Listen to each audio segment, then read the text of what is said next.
In our next story, we meet another talented musician whose talents are not only in making incredible music, but also in crafting the instrument on which he loves to create that music. Come along as we visit the workshop of Kenny Lee Nunley in McMinnville, Tennessee.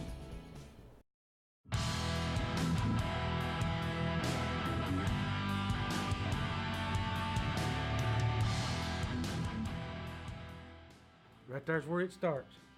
Tennessee hard rock maple, and that's the block. It's around 40 inches long and 4 inches thick when I start it. And that's, you got to make sure this is cured to an 8%, you know, before you can build these guitars.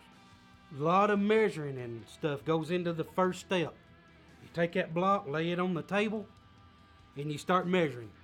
And I figure out what scale I'm going to use, either a 25.5, a 24 3/4, a Les Paul style, a double cutaway, or a 335 style. What am I going to do that day? I want to measure where everything is going to be placed first. Pickups, tailpiece, electronics, the pots, bridge, where the nut's going to be placed. It's all done first.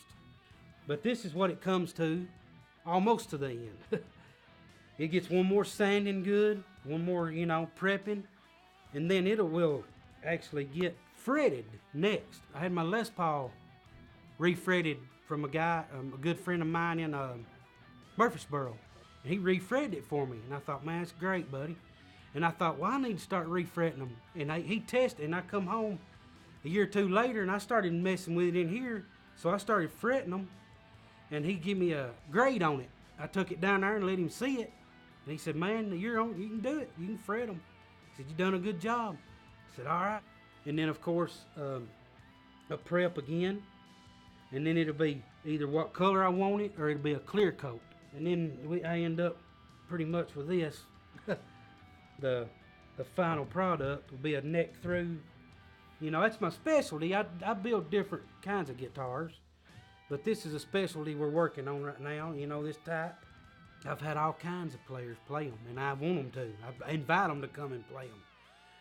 I've had anywhere from country again to southern rock to shredder to metal, and they all said this guitar fit their style.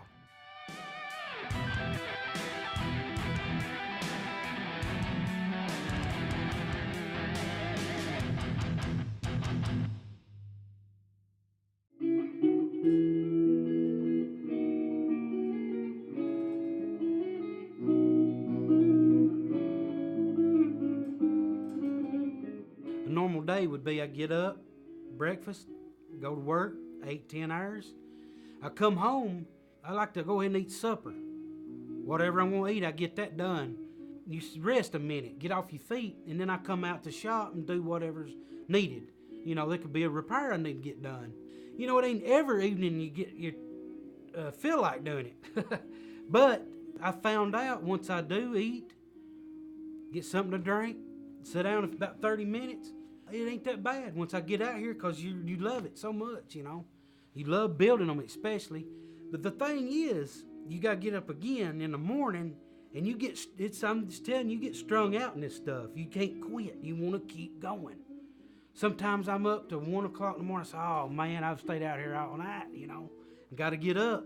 But you keep going.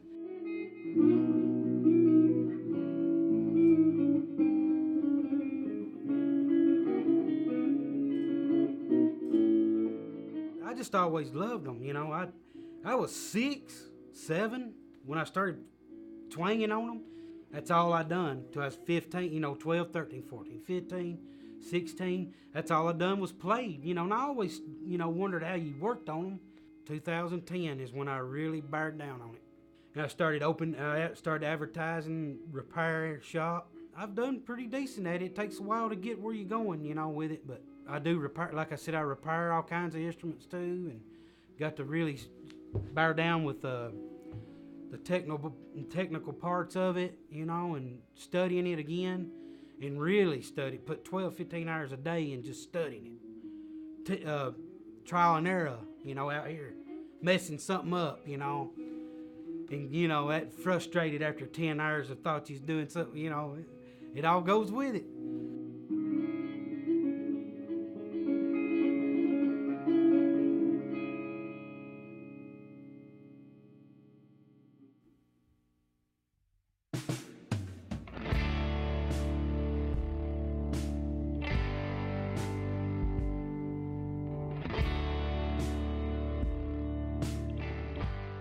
You know, it's passion and love for it, but I want to be successful at it, you know.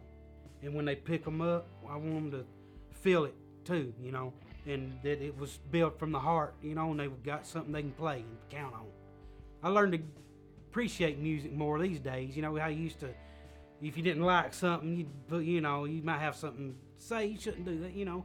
Give credit where it's due, and you know, love the music, you know. Be happy for the ones that's doing it, you know, and what they make out of it, you know. It's good for them, man. Be happy for people. Don't condemn them because they don't listen to the same thing you do, you know. Appreciate it.